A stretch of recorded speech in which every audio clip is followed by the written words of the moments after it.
And welcome to this episode of the Good Citizen Podcast. Great to have on today Nate Skelly. Nate, how are you doing this morning? I'm doing great, Josh. Thanks for having me. So Nate is a certified financial planner and lives in Pensacola, Florida. And before you click off this episode because I said certified financial planner, we're going to talk today about 5 tax saving strategies for pastors. And I try to keep the podcast practical. We talked about our community impact plan here recently, and it gave a session at a conference that I was at recently, and it just struck me as really helpful. And I thought we got to get this out to pastors. And if we were saying before we jumped on, if we save some money for pastors, they can put that back into ministry, then we have actually accomplished something for the kingdom today. Yes. And how does this relate to citizenship? Well, when Jesus was asked about paying taxes, this is one of the most famous verses on citizenship in Scripture. Jesus, the King of Kings, I sometimes say, don't listen to political scientists about government. Listen to the King of Kings. He was asked by both the Pharisees and the Herodians, so kind of like the far left, far right, like, hey, we're going to get Jesus. Do we have to pay taxes to Rome? Because everybody hates the Romans.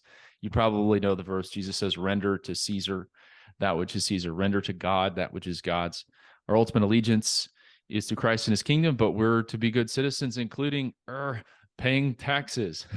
So how are we going to do, how should we do that well, but how should we steward our resources? So Nate, I'll hand it over to you, maybe for a story. You grew up in a pastor's home. Any stories from that, or even just a recent success story in your ministry as you're helping a lot of pastors and ministries out there? Yeah. Well, thanks, Josh. I appreciate the opportunity to come on your podcast, talk about this topic. It's one that I'm obviously very passionate about. I grew up in a pastor's home. My dad's still pastors. He's in Fredericksburg, Virginia, and grew up in Pittsburgh, Pennsylvania. But before that, I say I grew up because we moved there when I was 6. So it's really most of what I remember when it comes to my childhood. But before that, we were in Connecticut. And I do remember a little bit of this because I was old enough to just kind of remember some things, but of course at the time not fully understand the full financial impact of what that meant for my family. As a kid, you're just kind of blissfully unaware sometimes. But my dad when we were back in Connecticut, he was the youth pastor of our church. He taught in the Christian school.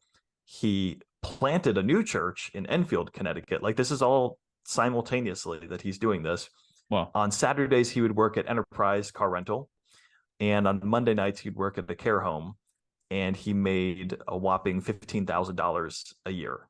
This is back in like 1994, 95. So, I mean, if you want to adjust that for inflation, I guess that's a little bit more. But still, I mean, you're still not getting to a livable wage. Yeah, so. and Connecticut was an expensive place to live. We lived in a small 2-bedroom apartment. And I mean, my dad will tell you, he's like, it wasn't like oh, woe was me, my life was so terrible.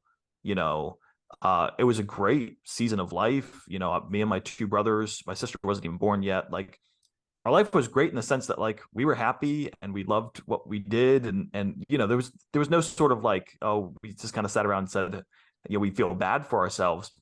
But I think in all of that, it's a story that a lot of pastors can resonate with. Actually, I just saw this, Josh. It was interesting. A study done by CNBC, they showed, okay, based on your major, what are the majors that have the lowest average pay 5 years out from college? Number 1, theology and ministry. People that go into ministry, it is proportionately a very low income type of job. And so that presents a lot of unique financial challenges. And so I saw that firsthand, and it didn't quite hit me and fully impact me, of course, until I got older. But now, being able to come full circle, now I am here in a position where I'm talking to pastors and ministry leaders all the time and helping them, whether it's saving on taxes, helping them to plan for retirement or figure out healthcare coverage or all these types of things. It is kind of nice to be kind of full circle in that sense and trying to help people that are in a very similar circumstance and trying to do the best with what they have. It's just, this is going to be very therapeutic here because we get to share some stories about our upbringing. So my dad was a part of a ministry, and you do go into ministry to serve people, and we'll talk this out a little bit more, but just if you didn't grow up in a pastor's home, just some of the stories here, my dad worked for a ministry that literally laid him off in the summer. Like, we just don't pay you during the summer months. And Wow. was also very heavily discouraged from seeking another job. Like, you don't get paid and you also aren't supposed to seek another job. You're still supposed to do. And what's interesting is that, like mortgage companies don't seem to understand that, like still pay up, and then another ministry we were at, and this was just kind of, I was talking to my wife about this because for some reason we had corn dogs the other day, and not that it's all that healthy, but my dad was paid such a low amount at lunch for 1 year. Someone had gifted our family, like, I don't know, thousands of corn dogs. And so we literally had corn dogs for lunch every day. And it was so bad that like all of the other kids in the lunchroom wouldn't trade me for my lunch. And so everybody in my class is tired of corn dogs. So it's just, I'm sure listeners, if you've been in ministry from some time, you probably have stories of sacrifice. And we do want to trust God. We want to live into ministry. We want to help other people. But certainly that financial aspect of it is simply a reality. Scripture also says that if you don't care for your household, you're worse than an infidel. So there's a tension there between those things. You mentioned a particular philosophy about taxes. I guess that might be a great place to kind of start. And that, in the sense of, our Christian, Christ said we're supposed to pay them. If we're talking about tax saving strategies, what does that kind of mean? And so you have kind of a perspective on paying taxes. What is that? Yeah. I really appreciate that you started with that passage, because I think that is the definitive passage. And it was interesting because Jesus said, and I don't have to pay taxes because I'm the son of the king. Like, son of the king doesn't have to pay taxes. But I think he did that in part for our to be an example to us, to say, hey, if even I'm willing to do this, how much more should you render unto Caesar things that are Caesar's? So unfortunately, I have had those conversations with people in ministry that kind of have that sort of like, what the government doesn't know won't hurt them, wink, wink, sort of like, well, we'll just kind of do things under the table. And I think that's actually a really terrible thing, because not only does it, I think, undermine the teaching of Scripture, but I think it undermines your own credibility as somebody who's supposed to be in a position of teaching and living out the Christian faith. My whole philosophy is you need to pay all the taxes you're supposed to pay, but you shouldn't leave Uncle Sam a tip. Like, yeah. I think a lot of pastors just out of ignorance, not because they're trying to pay more taxes, but they are paying more taxes than they actually need to. So we need to follow every rule, and we need to, render unto Caesar the things that are Caesar's and honor the government. But I think there are a lot of avenues that are completely within our own power and are, not pulling one over. It's not being deceitful. It's literally following the rules to the best of our ability, but allows us to still save on taxes. And so to that extent, I am all about that, not leaving a tip to Uncle Sam. You said that just made me smile, because that's great. It's not tax evasion, but if you could avoid paying taxes legally and using tools that Congress has set out, then why not? Again, yes, we talked about big difference, right? Avoidance versus evasion. Yes, yeah, and if you're a minister, you're probably not rolling in the money, and you're probably not worrying about matching all of your 401ks and such. So how can you be a good steward of that? So as we're going to jump into 5 particular strategies. Just a note about your background. You're not coming to this having just done a Google search on these issues. And I think we may have discussed one of my favorite mugs out there, and I need to actually purchase one, is don't confuse your Google search with my law degree. And it's so mention a little bit about your credentials, and also just kind of what led you as a pastor's kid into financial planning. Yes. So I went to school originally for secondary education. Like a lot of 18-year-olds, I had zero clue what I wanted to do with my life, but I knew I liked to teach. I knew I wanted to do something meaningful, impactful. And I thought, well, maybe if I teach at a Christian school, that'll be great. And I did that for a few years, and it really was great. I loved the subject matter, loved the students, loved being able to just kind of pour into people's lives and use education as a tool. But then I think I knew pretty quickly that just wasn't going to be my whole life. I wasn't going to do that for 30, 40 years. and I got connected with a guy in our church whose kids went to our Christian school, and he was in the financial advice industry. And I just got talking to him, and it really kind of opened up my mind in the sense of like everything that he was saying. I was like, that checks all the boxes for what I'm looking to do. And just so that began that journey into the world of finances. And I've been in finances for the last 6-7 years now. 3 years ago, I started Financial Pathway, which is my own firm. So I work independently as an advisor. And it's one of those things that, right, you're right. It's what's I'm trying to think of the effect. Maybe you know what I'm talking about, where when you first jump into something, you have a very heightened sense of your own ability in that area, and then the longer you're in, then it drops precipitously, and then it rises again over time. I'm trying to think of the I'm getting mixed up now. Do you know what I'm referring to? It's sort of this psychological phenomenon where just a little bit of knowledge becomes a very dangerous thing.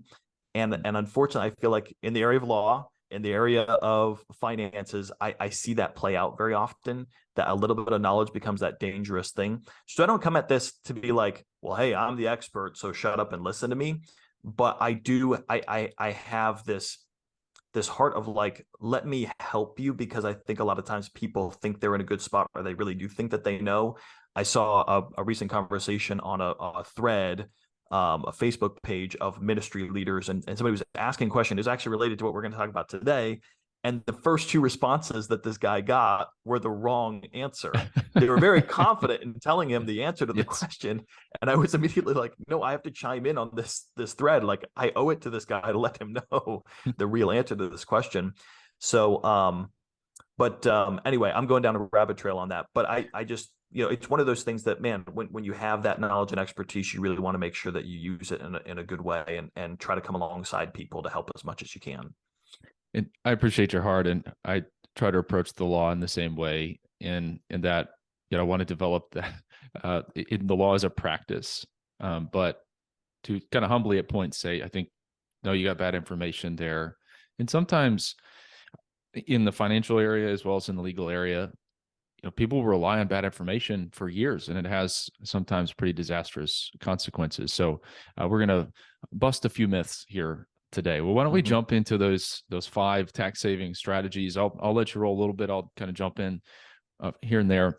There is a disclaimer at the end of this podcast episode about this is information, and we're going to talk about things broadly. And if you have specific questions about your situation, you can certainly reach out to a certified financial planner, and we will have a link to Financial Pathway, Nate's ministry and business, in the show notes if you want to reach out to him. But just wanted to note that as we jump into these topics. So, Nate, what's that first tax saving strategy for pastors?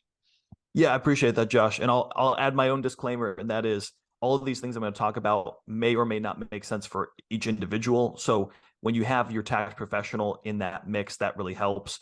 And so I'd always tell pastors, before you just jump in and be like, hey, I heard this on the podcast, Nate talked about this, I'm going to do it. Talk to the tax professional first, make sure that actually makes sense for you. But first thing I would say, and maybe it might be the most impactful one, is to contribute to a church 403b. I think most of us have heard the term 403b. Most of us may not be familiar with what that means. 403bs are basically the equivalent of a 401k, but only nonprofits can open 403bs.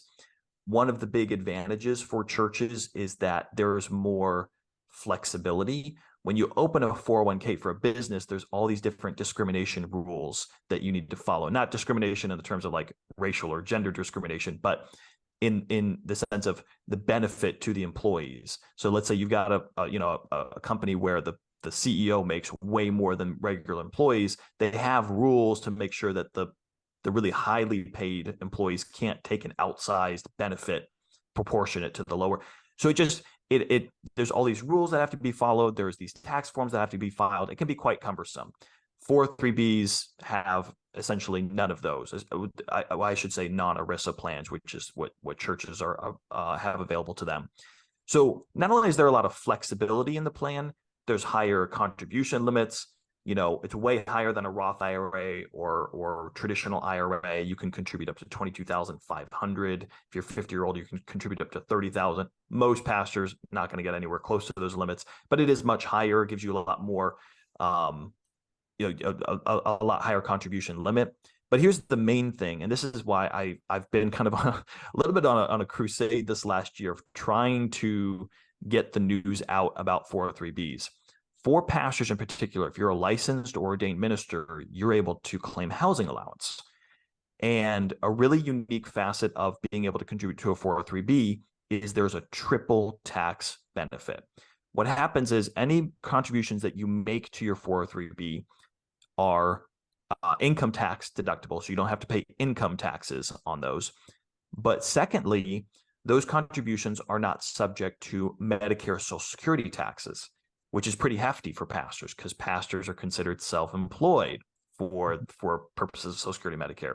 By the way, I'll just throw my 2 cents in here. I don't think pastors should opt out. You only have a 2-year window to opt out anyway.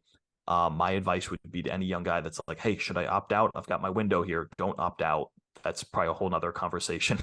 But think about this. So that's and 15. We'll put a pin there, and we'll come. Yes. Let's come back to that as soon as you're done with 403Bs, because I think that I get that question all the time. And when I was talking about something with like disastrous long-term consequences, this is the one that I'm always thinking about. So, all right, back to 403Bs. Okay.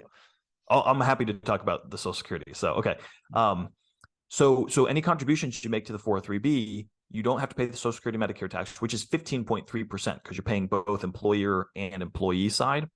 Then whatever your income tax rate. So if a pastor's in the 22% tax bracket, then that's 22% plus 15.3. That's 37.3% in taxes that you don't have to pay. Like, that's massive. Then, as the money's inside the 403B and it's being invested, any gains, interest, dividends is not being taxed because it's inside that account. Normally what happens is when you withdraw from that type of account, then you pay taxes. Yeah, that's how 401ks work. That's how traditional IRAs work. You pay the taxes later on. But here's the really cool thing for pastors. The IRS allows them to still claim housing allowance even in retirement, as long as they're claiming a benefit from their ministerial service, which could mean a pension from their denomination, could also mean withdrawals from their retirement plan, their 403B. So let's say your housing allowance is $20,000 a year. You can still claim that even though you're not getting paid from the church anymore. So you take $20,000 out of your 403B, there's my housing allowance, no income taxes, no Social Security, Medicare taxes. So no taxes going in, no taxes while it's in, and a very good possibility of no taxes on the way out. So for that reason, it's better than any other thing out there for pastors. And what I found is that hardly any pastors know about this, which is amazing. Yeah, and so I just wanted to kind of underline exclamation point, like, this is worth the price of listening to this podcast for for a while. If you've been a long time listener, you're a pastor and also a ministry leader.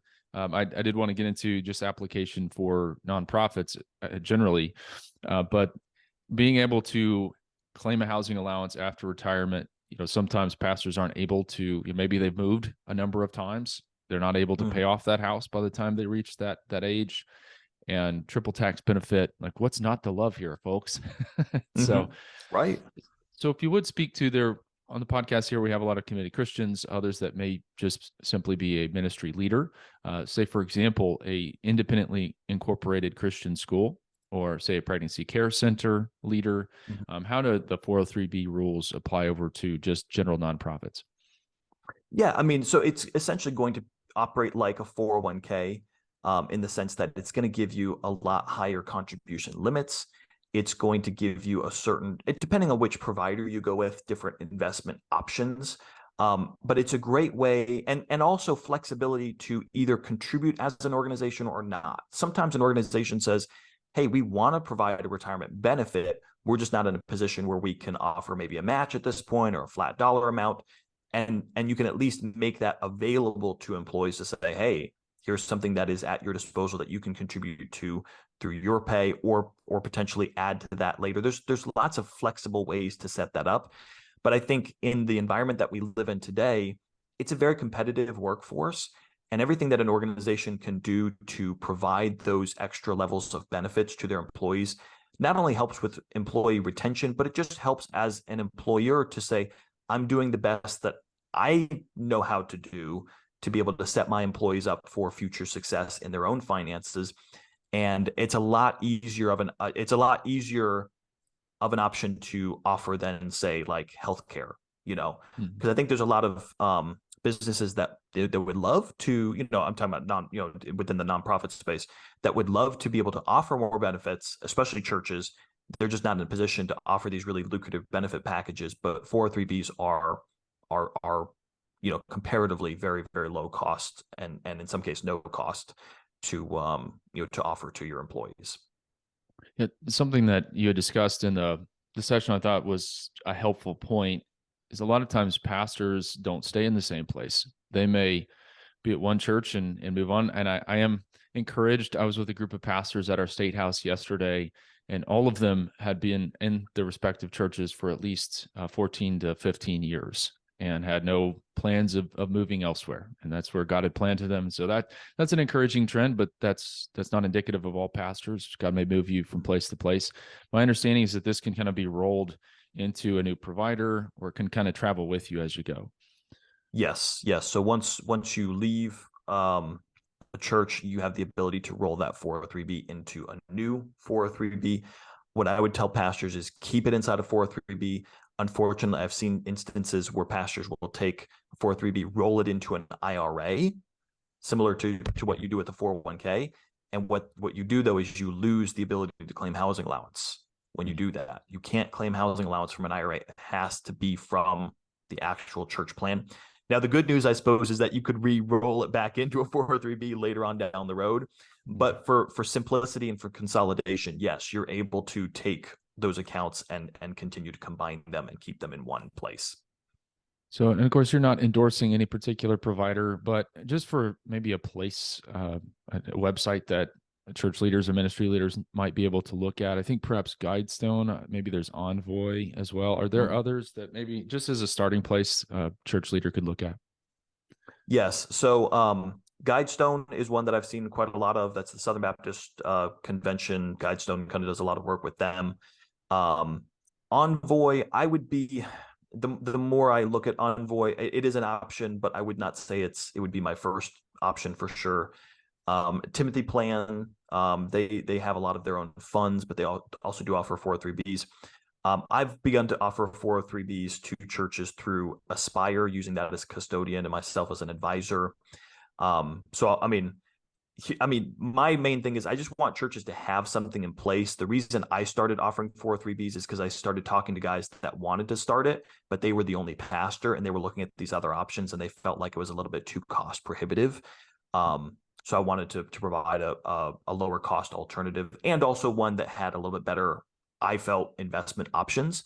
A lot of your 403B providers are going to offer their own funds, which I think kind of limit not only your ability, but also I'm not as big of a proponent of some of those funds that are offered inside some of those plans. So I don't say that to say, hey, I'm just trying to bash the competition. I'm just more literally trying to say this has been my journey with the 403B space. There's not a ton out there as far as options. And so I literally had to try to go and offer my own so that there would be some churches that had a good alternative, I felt. No, I appreciate that. And this kind of kingdom entrepreneur mindset there of, hey, this is a great tool. I'm not trying to recreate the wheel, but if there is no, viable option in a particular space, then jump into it. So I appreciate that. And honestly, I was surprised, Josh. Like I did all the Google searches. I searched every place that I could, and I just wasn't finding a whole lot. Mostly it was either denominations had their own, and then other than that, it was pretty sparse. So if you're in kind of a denomination that has more of a hierarchical structure, you may already have something in place, like a pension or 403B provided. But for churches that are independent and don't have that sort of denominational hierarchy, there's not a lot of places to go.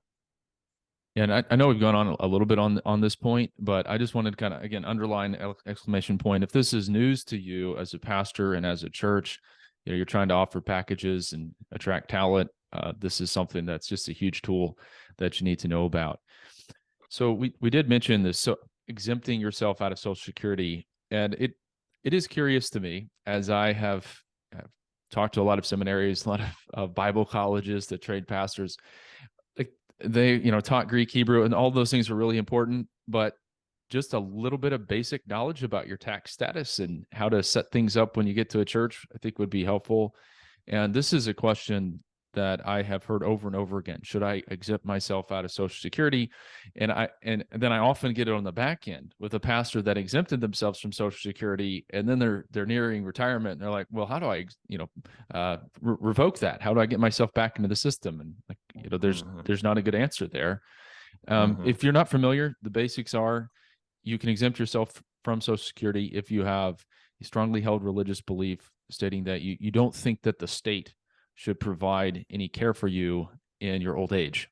And because you're saying I have a strongly held religious belief about this, if you later come back to say I want to revoke it, you're like, well, actually I changed my religious belief, And so you mentioned that you don't encourage pastors to do so. Would you talk through a little bit kind of on the ethical side even of that? Yeah, I mean, I think first of all, most pastors don't actually have that belief, because that is what it states when you sign that form. It's saying that I have a religious belief against public assistance. I forget exactly the wording, but essentially, like you said, like I'm opposed for religious reasons to receiving a benefit from the government, which is hardly ever the actual reason. Usually, the actual reason is I don't want to pay the tax, and therefore I have this out.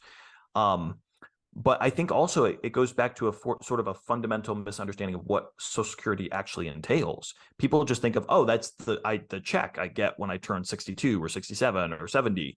But it's much more than that, because when you pay into Social Security, not only are you going to receive that benefit later on, but it opens up your spouse or your children to a death benefit. And I've seen that, unfortunately, being played out. It opens you up to be able to receive a disability benefit. So if you're put in a position where you're still living, but you're totally disabled from being able to go back to work in the same capacity, then you're eligible for disability. It also goes towards Medicare. So when you turn 65, you have to opt into Medicare. Part A is, I think, $400 or $500 a month now. Part A is covered, though. If you've got your 10 years, your 40 quarters of Social Security paid into, then Medicare Part A is free. Also, there's a spousal benefit. A lot of people don't realize that if you've got your 10 quarters and you're receiving Social Security, your spouse, whether they paid in or didn't pay into Social Security, is eligible for half of your benefit, 50%. So when you start adding all those things up, what you realize is if you opt out of Social Security, you don't just need to save for retirement. You need to buy life insurance. You need to buy disability insurance. You need to think about future healthcare costs. Like, there's a lot of things that Social Security do for you. Is it possible to take that tax savings and do a better job with it? Maybe. But hardly ever is that actually the case. Hardly ever do people that opt out of Social Security then take that 15.3% and do all of those steps, and cover all of those bases. So I'm very much for both reasons, both for the ethical reason and for the practical reason. I think pastors just need to stay in Social Security. Yeah, and so this is certainly an issue of conscience. I would leave it up to a pastor's conscience if they're looking at that and they do strongly believe it. But I think it's important to look at the wording. I am familiar with, I think Dave Ramsey and his organization would generally recommend that you do opt out. And if you read it that way, I can defer to your conscience. But what I have found practically over the years is that a lot of times pastors will opt out and they, very confident, hey, I'm going to put that 15% into a 403B at this point. I'm going to be proactive about this, but then ministry gets busy, life gets busy, and then you look up and you're 62 and, oh no, what am I going to do now? And so just practically in the time that I've been working in this space, that's become my concern. So that's one of the questions that I hear quite often. So glad we had a little time to jump into that.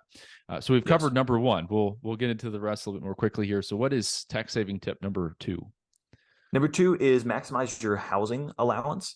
I don't think, again, this is an area that probably has a lot of confusion. What is housing allowance? First of all, the IRS allows pastors to take a portion of their pay and essentially treat that as, this is not pay, this is covering your housing allowance, therefore it is not taxable to you. It's almost like getting reimbursed for your housing expenses, essentially.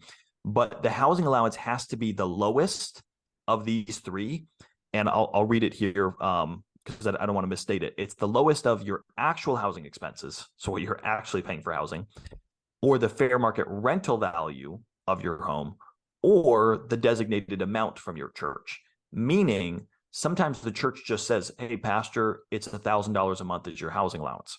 But your actual costs and the actual fair market rental of your home are a good bit more than $1,000 a month. So in that sense, you want to maximize it. You want to say, hey, let's bump that up to whatever it can be, because I don't want to get shortchanged if I don't have to here.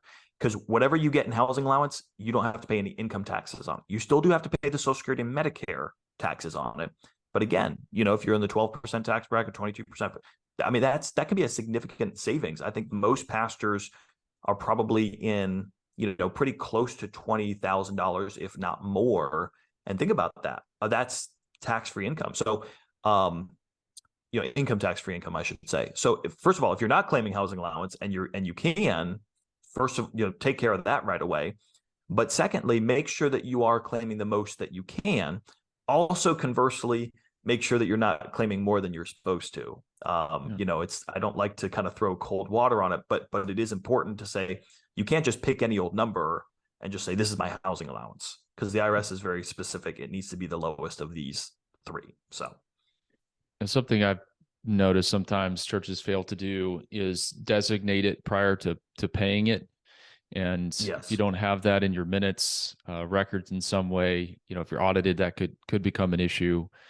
But I would also encourage pastors to really look into it as to the various things that can be claimed as part of that, with kind of mortgage interest and utilities, and just get a spreadsheet out and pull those things in, and then you keep proof. But it really is a remarkable benefit. We talked early on about how a lot of ministers are not paid a whole lot, and this is one way our government here in the United States has said, we recognize your service to our communities. And so we want to honor that and help you provide for a family while serving us. So take full advantage of that. One last thought on the housing allowance is that the housing allowance can be claimed by pastors working outside of the church context. So a chaplain working in a business, or individuals in a nonprofit that have a role that involves ministerial responsibilities. So it can't just be you're ordained and you're working a fully secular role. But if there are ministerial, or the interesting word, sacerdotal functions in that role, then you can also claim the housing allowance. So again, just want to put some information out there. Maybe that's you if you're listening in. And so take full advantage of that. What's the third tax saving strategy? Number three is setting up an accountable reimbursement plan. Reimbursement, I think we're all familiar with the idea of reimbursement. The idea here is sometimes a church may want to continue to add a benefit to their pastor or increase their overall compensation, but do it in a way that's not going to add to their tax burden. I had a conversation not too long ago with a pastor and his wife that were in that situation where they felt like their church is trying to do their best to take care of them, but every time they want to add a benefit, they just say, well, we're just going to give you some more money, which is great, but it's a little bit inefficient, because every time they give them more money, a good chunk of that has to come out in taxes. So they're not receiving that actual full benefit. So this is a great way to increase the overall compensation to the pastor, but not also add to their tax bill. So setting up an accountable reimbursement plan is pretty simple. There's no form that needs to be filed with the IRS. I mean, it's literally like, hey, we're in the meetings or the minutes in the next meeting, we're setting up an accountable reimbursement plan. We're putting it in the budget. Here's what it is, and boom, you're in business. There's not too much that has to be done as far as administratively, But essentially what it is the church sets a budgeted amount for the year that they will reimburse their pastor for eligible expenses.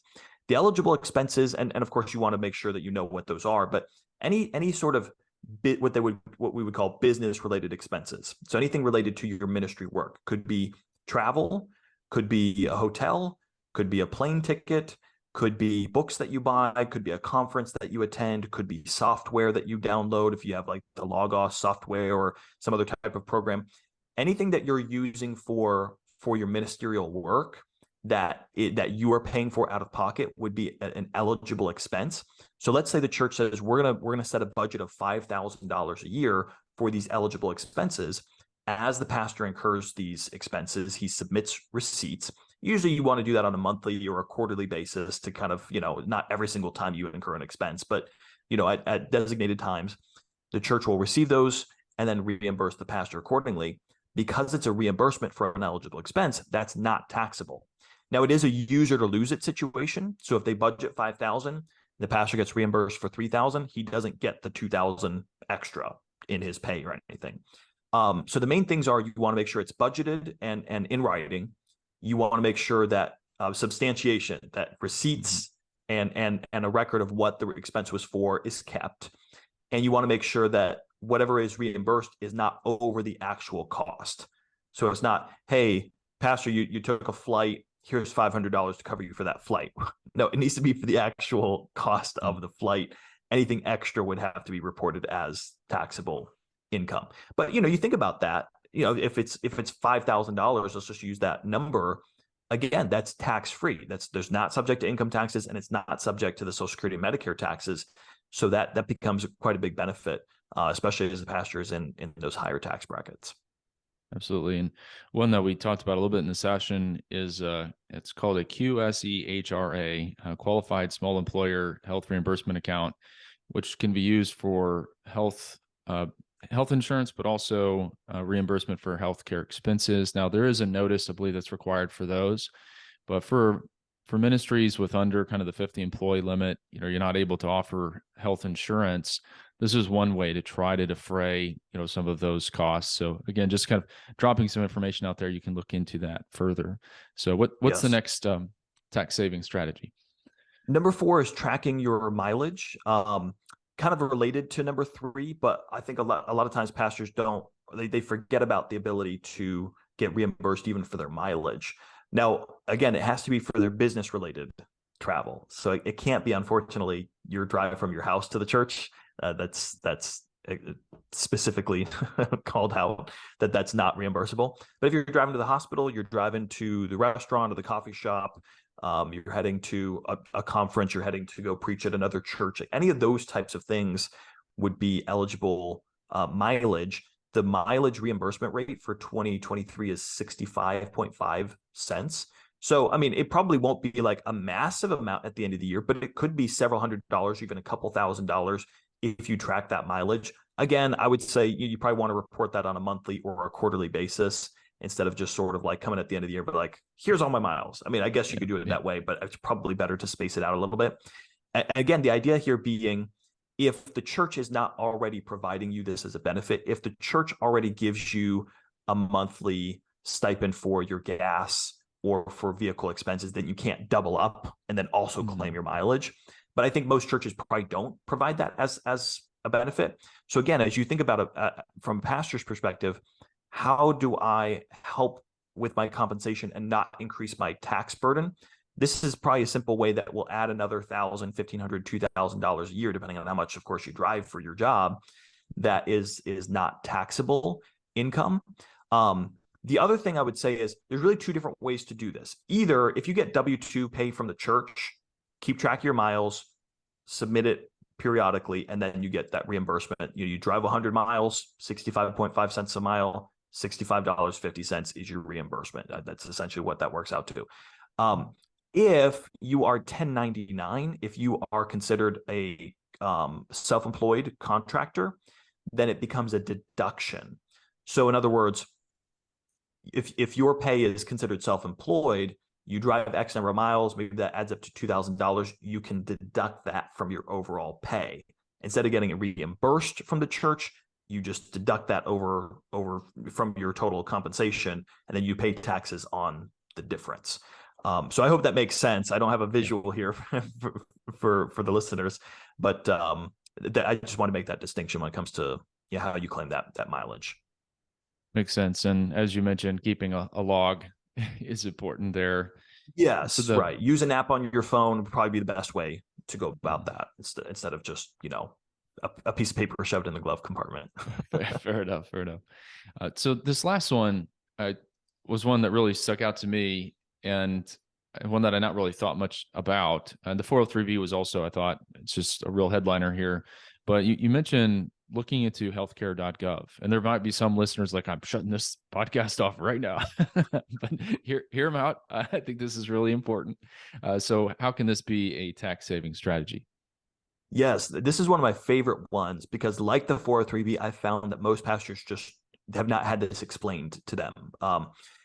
There was a very visceral reaction to the Affordable Care Act back in, 2011, I think, and just everything that came out of it, because now it was like everybody has to have health insurance. If you don't have health insurance, you're getting penalized, and that's just, a lot of people were very upset about that, and a lot of churches had to drop their insurance because rates increased, and so from a church's standpoint, it just didn't make sense financially to try to pay for health insurance for everybody. In the wake of all that, that's when health sharing plans really took off in popularity, because the individual mandate saying you have to get health coverage or else you're getting penalized. They ruled that if you have a health sharing plan, even though it's not insurance, which is very important to point out, health sharing plans, not insurance, we'll still count that. We'll still allow that to be considered healthcare coverage, and you don't get penalized. So a lot of pastors, a lot of ministry workers flooded into the health sharing plans, which they're fine, but they have some very real limitations. Number one, they don't treat pre-existing conditions. Number two, like I said, they're not health insurance. So they are not obligated by law to cover everything that health insurance would cover. Number two, or number three, like, they will share to the extent that they can share. Like, I mean, I as far as I know, none of the major health sharing plans have come into a situation where they're like, oh, no, we ran out of money, we're shutting this thing down. But it doesn't have all the same safeguards that health insurance does. And so, and then fourthly, you got to pay for the coverage and then get reimbursed. And I mean, I've talked to a lot of people, man, they've been in the hospital, had a baby, and they paid thousands of dollars up front, and then they're waiting 3 or 4 months to get all that money back. I mean, yeah, in the end they get made whole, but that's not ideal. So here's the thing for pastors. First and foremost, before you consider a health sharing plan might be the right thing for you. But before you go down that route, apply through healthcare.gov. Depending on your state, it may take you to the state website, but it's going to take you through essentially the same process. You're going to fill out an application, put in all your information, your income, your family size, where you live, all of those things. Based on those numbers, it will show what you're eligible for as far as care. There's different tiers of care that you could be placed into. If you're below a certain threshold, the lowest threshold, you will be placed on Medicaid, which is free coverage. You get free health and dental insurance, and so that would be a huge benefit. If you're in the next tier, then you would be eligible for CHIP. Your kids would get free care through their state program. You and your spouse would select a marketplace plan and pay a monthly premium, which would probably be on the very low end, might even be free, might be $0 a month for your premium. Then once you're above that tier, then you move into the zone where you are eligible for a plan through healthcare.gov. It's one of the, by the way, it's not, healthcare.gov doesn't mean you're getting government healthcare. It's a healthcare marketplace. What they have is all the different healthcare providers that are in your area, and based on your income, you get a tax credit. So the idea is this: all right, if you make too much money to qualify for free coverage through Medicaid or through CHIP, as long as you're still on the lower end of that spectrum, as long as your income is not too high, we're going to give you a tax credit each month that will offset your premium. And that tax credit is usually pretty substantial. Like $600 is, I've seen that many times. Like, so let's say you qualify for a $600 a month tax credit. Well, yes, the plans in your area might be pretty expensive. A silver level plan might cost $800 a month, but with your $600 a month tax credit, it costs you $200. So now you get coverage for your whole family, a very good plan with a good deductible, good co-insurance, and it's $200 a month. I think for most pastors, that would be a no-brainer because health sharing plans, especially for larger families, are running in $500-$600 range and comes with all of those same limitations that I talked about. So only after you've applied through healthcare.gov and then they tell you, even with your tax credit, it's going to be $800, $900 a month, then check out the health sharing plans and consider that as an alternative. The vast majority of pastors will qualify for some good type of coverage, whether it's Medicaid, whether it's CHIP, or whether it's a healthcare marketplace plan with their tax credit. But here's the other big thing, Josh. You don't have to include your housing allowance in your income. So this is the big thing that a lot of pastors miss. They go in and say, oh, okay, the church pays me $70,000 a year. Well, 30,000 of that is housing allowance. You don't include that. So when you report on the application what you're paid, it's 40,000, and that usually is going to put you in a very good range to either get free coverage or very low cost coverage. I've had this conversation with pastors several times, and I've seen several times where they were paying for health sharing, they tried through healthcare.gov, and they saved themselves several $100s a month and got better coverage. So it's an opportunity you don't want to miss. There's no obligation that you have to get a plan. You can apply and then choose not to get a plan, but you should at least look into that option first. So that could be a huge tax benefit right there. So just a couple follow-ups here. And the idea we've talked about this entire time is stewardship, good stewardship of our finances. We're going to defer to the listener's conscience on, well, you don't want to participate in Medicare or some government program, but if you're applying through healthcare.gov, as you mentioned, you're going to also see insurance companies, private insurance companies through the marketplace. And, you could pursue what avenue you want. But it was interesting. You presented the session in January. And of course, to apply through healthcare.gov, you have to do so in the enrollment period, which closed before the end of the year.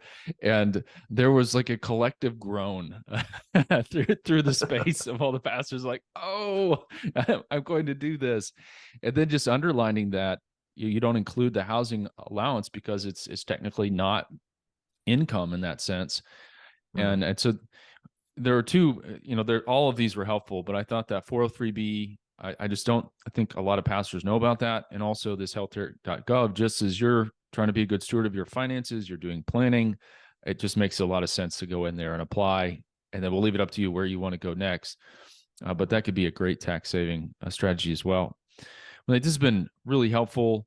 If pastors want to know more about this, how can they contact you, get to know more about your work in ministry, but also are there maybe some ongoing tools that, as we have these different buckets in our life, we have to keep track of various skills and opportunities in life. And one of them is pastors' finances. Like, is there a couple tools that pastors could follow to keep on top of this? Yeah. So right. If you want to connect more with me, nateskelly.com is my website. And then I would encourage you, the Financial Pathway podcast is the name of my podcast. And I try to put out a lot of helpful resources on a lot of these topics.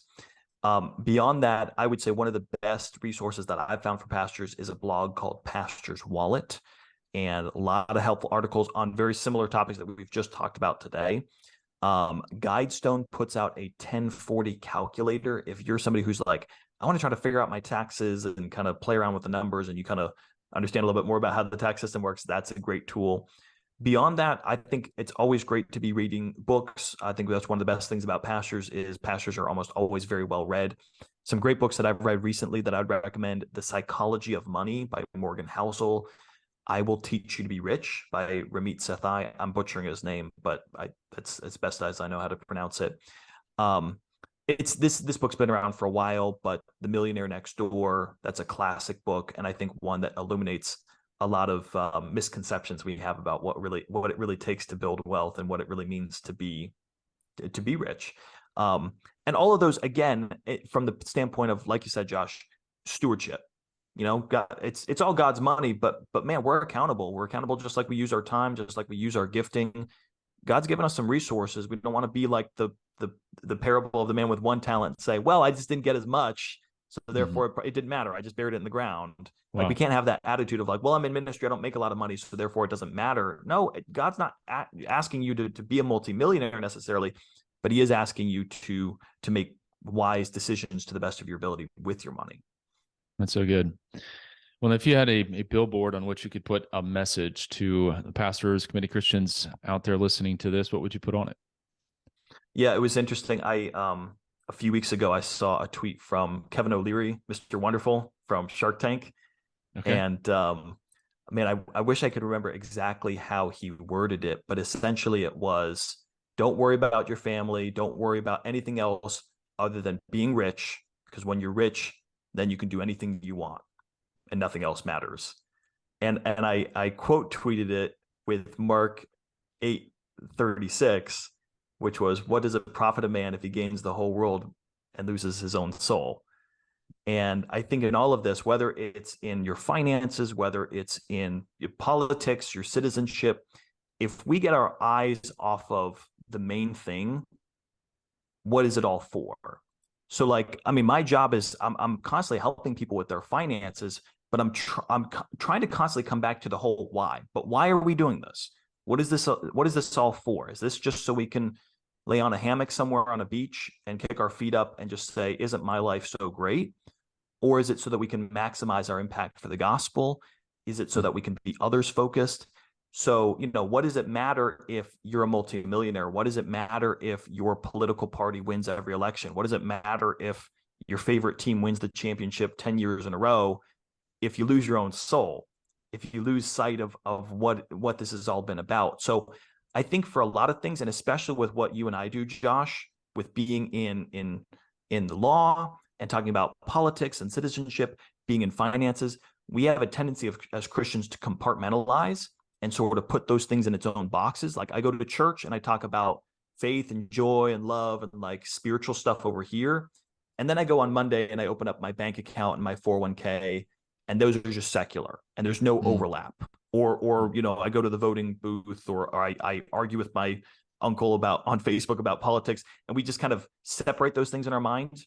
And I felt like that verse, more than any others, brings us back to, hey, we've got to constantly remind ourselves about what it's all about, and not be sidetracked and lose focus. So that, I mean, that's what I would say. Yeah, well, I appreciate that, and I appreciate your heart to help ministry leaders to steward their finances well, really, so you can get back to doing the main thing that you want to lead others to Christ. But one of the sometimes I think we have limiting beliefs we've developed, and certainly growing up in a pastor's home where you're wondering where the next potato is coming from can impact that. And I've actually realized that about myself. I have struggled with trust in the area of finances because of some of those darker times, and need to just trust the Lord. But even on a smaller salary, you don't have to be broke. You can Yeah. actually flourish with your Yeah. family. Our government has given us some amazing tools. You may not, again, be the millionaire, but why not be as wise as you can be with your finances? And here, I think 5 great ways to do that. So Nate, we'll put some of those links in the show notes, so if listeners want to get in contact with you. But thank you for taking some time to share with us today. Been great. Thanks you, Josh.